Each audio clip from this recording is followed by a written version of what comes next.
The dinner ended in 11 minutes. I know, because I checked my watch twice. Once when she said it, and once when I stood up and asked everyone to leave. But I should start from the beginning. My name is Arthur Kendall. I'm 63 years old. I spent 31 years building a property management company in Victoria, British Columbia. The kind of business that starts with one rental unit and a truck you share with your brother-in-law and ends, if you're lucky and stubborn enough, with a portfolio that lets you sleep at night. I'm not a wealthy man in the way people mean when they say wealthy. I drive a 2019 Ford F-150. I shop at Costco. But I own what I own, and I owe what I own. And those two numbers, after 3 decades, finally sit on the right sides of the ledger. My son Evan is 34. He has my stubbornness and his mother's patience, which is a good combination. His mother Sandra passed away 7 years ago. Pancreatic cancer, 12 weeks from diagnosis to the end. There are things that change you and things that break you, and sometimes it takes years to know which one happened. Evan and I got closer after she died. Not in a dramatic way, just quieter Sunday phone calls, more honest ones. He called me on a Wednesday evening last October. I was on my back porch in Saanich, watching the last of the daylight go out over the water when my phone rang. "Dad," he said, "I want you to meet someone. I think she might be the one." Her name was Jade Rousseau. She was 31, from Montreal originally, though she'd lived in Vancouver for the past 4 years. She described herself as a lifestyle content creator, Instagram primarily, with a secondary presence on TikTok. When Evan first introduced us over dinner at a restaurant in Gastown that cost more than my first month's rent, she was charming in the way that people who practice being charming can be. Warm handshake, excellent eye contact. She complimented my watch, a Seiko I've had since 1994, and said she admired a man who understood the value of things that last. I remember thinking, that's a very specific thing to notice about a stranger. She asked about my work within the first 20 minutes, not invasively, carefully, the way someone asks when they already know the answer and want to see what you volunteer. She mentioned she'd been looking at investment properties herself, said she'd read that the Victoria market was undervalued compared to Vancouver and Toronto. Said she had some savings she wanted to put to work. I gave her general answers. I've been doing this long enough to recognize when someone is appraising me versus getting to know me. But Evan was happy, genuinely happy, in a way I hadn't seen since before Sandra died. So, I kept my thoughts where they belonged, in my own head, and I told him after dinner that she seemed lovely, and I meant half of it. Over the following months, she became a fixture. Evan brought her to Thanksgiving at my sister Meredith's house in Langford. She was helpful in the kitchen and appropriate at the table. She brought wine, a good Okanagan red, and everyone liked her. Meredith pulled me aside while we were doing dishes and said, "Arthur, she's wonderful." I smiled and kept drying. In February, Evan called to tell me they were engaged. I told him congratulations, and I meant all of it, because whatever my reservations about Jade, I wasn't going to put them between my son and his happiness without something real to stand on. Anise isn't evidence. They planned the engagement dinner for March, a Saturday. Evan wanted to do it at my house. He grew up there, and it meant something to him. 18 people, my sister and her husband, a few of Evan's closest friends from university, some colleagues of Jade's, and Jade's older sister Renata, who drove up from Seattle. I spent 2 days cooking: salmon, roasted root vegetables, a lentil dish Sandra used to make that Evan has always loved. I set the table in the dining room with Sandra's good dishes, the ones that only come out for things that matter. Jade arrived an hour before the other guests, alone. She said she'd come early to help, which was thoughtful, but she spent most of that hour sitting at my kitchen island asking me questions. She asked about the company. Specifically this time, how many units, what the current vacancy rate was, whether I'd incorporated, or if it was still sole proprietorship, whether I'd started thinking about succession, given that I was Stardust. She paused here, smiled gently, getting to an age where planning ahead made sense. I told her the company was structured correctly, and that my affairs were in order. She nodded and changed the subject. The dinner went well. People laughed. The salmon was good. Evan made a short speech about his mother that had his uncle crying into his napkin, which was exactly right. I watched Jade during the speech. She held Evan's hand and looked at him with something that read, from across the table, like love. I wanted it to be love. I tried to see it that way. After dessert, while the other guests were still at the table, Jade asked if she could see the backyard. I said, "Of course." We went out through the kitchen door. It was a cold night, clear, and you could see the lights across the street. She stood beside me for a moment, looking at the view. Then she said, without turning, "I need to talk to you about something. Father to daughter, sort of." I waited. "Evan and I have been looking at property," she said. "There's one in particular, a small building in Cook Street Village, 6 units, 1 commercial on the ground floor. It's listed at just under 1.2 million. We want to buy it together." I said that sounded like something to discuss with a mortgage broker. She turned then and smiled in a way that didn't reach anywhere close to her eyes. "The thing is," she said, "I'm between investments right now. Some capital I had tied up in a partnership in Montreal. It's a long story, but there were issues. The short version is that I can't get a mortgage at the moment. My debt-to-income ratio is complicated." I said I was sorry to hear that.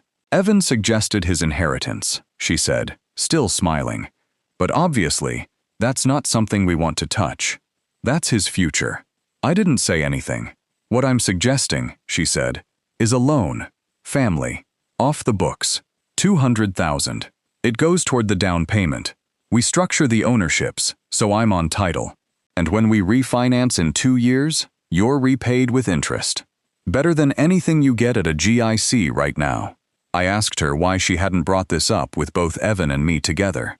And that's when the temperature changed.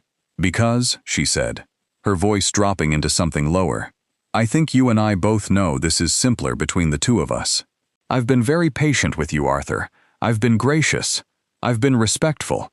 I've watched you watch me for 6 months looking for something to pin on me, and I think we both know that's not a comfortable position for someone in my situation." I said I didn't know what she meant by my situation. "I mean," she said, "that I have documentation of a conversation that happened in your kitchen in February when I came over to drop something off for Evan when you were alone in the house." February. She'd come by on a Tuesday afternoon while Evan was at work. She'd stayed for 20 minutes. I'd offered her tea. She'd declined. We'd spoken briefly about Evan's upcoming birthday. "There was no other appropriate conversation in February," I said. "That's your word," she said. "I have a recording." I looked at her for a long moment. The lights across the water. The sound of laughter from inside the house. 200,000, she said. "We keep this between us. You help your son's future, and everyone's evening stays nice." I put my hands in my jacket pockets. "Give me a few days," I said. "I'll think about it." She smiled. The real smile this time, the one that had nothing warm in it, and said, "Of course. Take the weekend." We went back inside. Here is what she didn't know. In January, I'd asked a former tenant of mine, a woman named Brenda, who'd worked for 20 years in financial compliance before she retired to Sook, to do some quiet checking. Not because I had specific concerns yet, because I had a feeling, and I've learned to take my feelings seriously. What Brenda found took 3 weeks. Jade Rousseau had filed for bankruptcy protection in Quebec in 2021, not widely publicized, handled through a licensed insolvency trustee in Laval. She had outstanding civil judgments against her in British Columbia, one from a former business partner, one from a landlord in Kitsilano. Her Instagram following, 84,000 accounts, had been audited by a service Brenda's nephew used for his marketing business, 31% bot accounts. The brand deals she referenced on her profile were, in at least 3 cases, arrangements she paid for herself to maintain the appearance of sponsorship. She wasn't livestock creator. She was a set piece. I also knew, because I am not a man who leaves things to chance, that the kitchen conversation in February had been recorded by me. I'd installed a small audio recorder in the kitchen 8 months prior, after there had been a break-in at my neighbor Ted Harrington's place 2 doors down. The thing sat on the shelf behind the cookbooks. I'd forgotten it was running until I checked it the following week. 23 minutes of completely ordinary audio. Tea offered, declined. Brief discussion of Evan's birthday. Jade saying she had to get going. Door closed. I'd kept the file. On Sunday morning, 2 days after the engagement dinner, I drove to Evan's apartment in James Bay. He met me at the door in his housecoat, surprised to see me. I told him I needed an hour. He made coffee. We sat at his kitchen table, just the two of us, and I told him everything.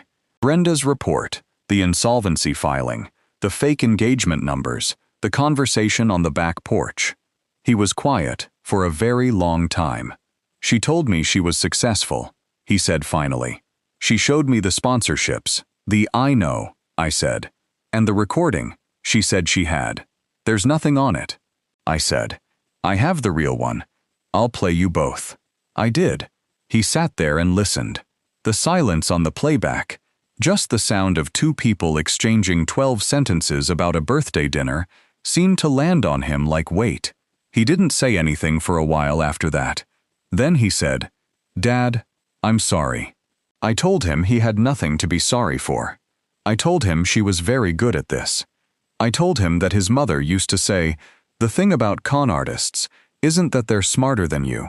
It's that they're working on it full time and you're not." Evan called Jade that afternoon. He didn't tell her what he knew.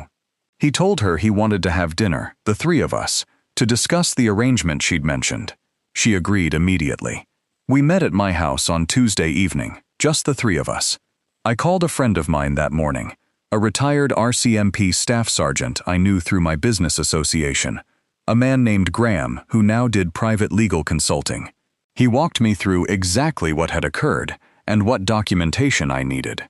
He also told me that what Jade had done on the back porch, demanding money under threat of fabricated allegations, had a specific name under the Criminal Code of Canada. It's called extortion. Section 346. Jade arrived on Tuesday, looking composed and confident. She kissed Evan on the cheek. She accepted a glass of water. She sat down at the dining room table, the same table where 18 people had eaten salmon 5 days earlier, and she looked at me with an expression of patient expectation. I set 2 things on the table, a USB drive containing the February kitchen recording, and a printed summary from Brenda, the insolvency filing, the civil judgments, the social media audit. Jade looked at the USB drive, then at the document, then at Evan, then at me. "I also spoke this morning," I said, "with a lawyer. I've been advised that what was said to me on Saturday evening constitutes extortion under Section 346 of the Criminal Code. I've prepared a statement for the RCMP. I haven't submitted it yet." The room was very quiet. "However," I said, "I'm not interested in making this harder than it needs to be. What I'm interested in is my son knowing the truth. He does now." Jade set her water glass down very carefully. She looked at Evan. He was looking at the table. She looked back at me. Something moved across her face. The calculation, the recalibration, the rapid assessment of exits.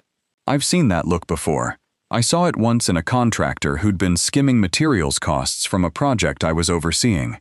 There's a particular quality to a person's face when they realize the room they thought they were in charge of has already been rearranged. "The recording you mentioned," she said. Her voice was still measured. "From February. It's all there," I said. 23 minutes. You're welcome to listen." She didn't ask to. Instead, she picked up her bag, stood, and said very quietly, "I think I should leave." Evan didn't stop her. He didn't say anything. He just sat there with his hands flat on the table, looking at the space where she'd been. She didn't make it to the front door before she stopped in the hallway. I heard her from the dining room. A sound, not quite a cry, not quite words, just something released that she'd been holding. Then the door opened and closed. Evan and I sat there for a while. I poured us both a small glass of the Okanagan Red that was left over from Thanksgiving. "I loved her," he said. "I know," I said. "Did she love me at all? Even a little?" I didn't answer that. I don't think he actually wanted me to. What I said instead was, "You'll know the difference next time. Not because you'll be smarter. You're already smart. But because now you know what it feels like when something's off. And you trusted it. And you were right." He looked at me. "You trusted it months ago." "I had more practice," I said. I did file the statement with the RCMP the following week through Graham's guidance. The investigation took time. These things always do. Jade had left the province. There were procedural steps, jurisdictional questions, the usual mechanics of a system built to be careful rather than fast. But careful is fine with me. I'm a patient man. What I know is this. She had a recording she claimed would ruin me. What she didn't know was that I had the same recording taken in the same room at the same time, and it contained nothing but the sound of ordinary life. T offered, T declined. Door closed. I built this company 1 unit at a time over 3 decades. I raised my son through the worst year of both our lives. I learned along the way that the people who try to take things from you are counting on you to be unprepared. They're counting on you to panic, to protect appearances, to pay quietly, and be grateful you got away. They are almost never prepared for a man who was already ready. My son called me on a Sunday morning about 4 months later. He'd been seeing someone new, a woman he'd met through work, a landscape architect from Nanaimo.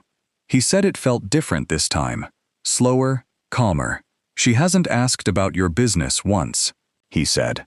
I laughed for the first time in a long while. "Good," I said. "That's a very good sign." I thought about that Tuesday evening more times than I can count. Not the dramatic part. Not the moment I set the USB drive and Brenda's report on the dining room table. I think about the quiet after. Evan sitting with his hands flat on the wood, looking at nothing. The sound of the front door closing. The two of us with a half-empty bottle of red wine. And no real script for what came next. What I keep coming back to is this. None of it would have gone differently if I hadn't been paying attention months before anything happened. That's the part people don't see in a story like this. They see the confrontation, the documents, the moment the other person realizes it's over. What they don't see is the Tuesday morning you decide to ask questions you hope won't have bad answers. The 3 weeks you wait for those answers anyway. The dinner you cook with Sandra's dishes, knowing you might be setting the table for something painful. Jade was counting on something I've watched a lot of people count on over the years. That a man my age, comfortable in his life, would rather pay to keep the peace than risk the mess. She wasn't entirely wrong about the instinct. There's a version of me, maybe a younger one or a more tired one, who might have written the check just to make it stop. Trouble is, the check never makes it stop. It just tells the other person what you're worth. What I've learned the hard way, and the slow way, is that there are 3 things that protect you when someone decides to come at what you've built. The first is knowing right from wrong and caring enough to act on it, even when acting on it is inconvenient. Not in a moral high ground sense. I've made plenty of mistakes in my life, but there's a difference between a man who occasionally gets things wrong and a man who is willing to let his son be deceived because the alternative requires courage. I wasn't willing to be that man. The second is clear thinking, when everything is pushing you toward panic. Jade was skilled at creating pressure. The timing. A private porch, a party still going inside. The implication that everything could fall apart in the next 5 minutes. That's deliberate. She'd done this before, or something like it. And if I'd let the pressure do what it was designed to do, I'd have made a decision based on fear rather than fact. The facts were already in my possession. I just had to stay calm enough to use them. The third is the patience to do the work before you need it. Brenda's report existed because I'd asked for it in January. The kitchen recording existed because I'd installed the device 8 months earlier for an entirely different reason. Neither of those things happened in the moment of crisis. They happened in the quiet, ordinary weeks before anything went wrong. That's when you build the floor you're going to stand on later. Evan is doing well. He's careful now, in a way that isn't fearful. More like someone who has learned to trust his own instincts rather than silence them. I'd like to think his mother would be glad about that. As for me, I still drive the same truck, I still shop at Costco, and I still check the audio recorder behind the cookbooks every now and then. Not because I expect anything, but because I am a man who learned late, and at some cost, that preparation is not paranoia. It's just respect for what you've built, and the people you do anything to protect.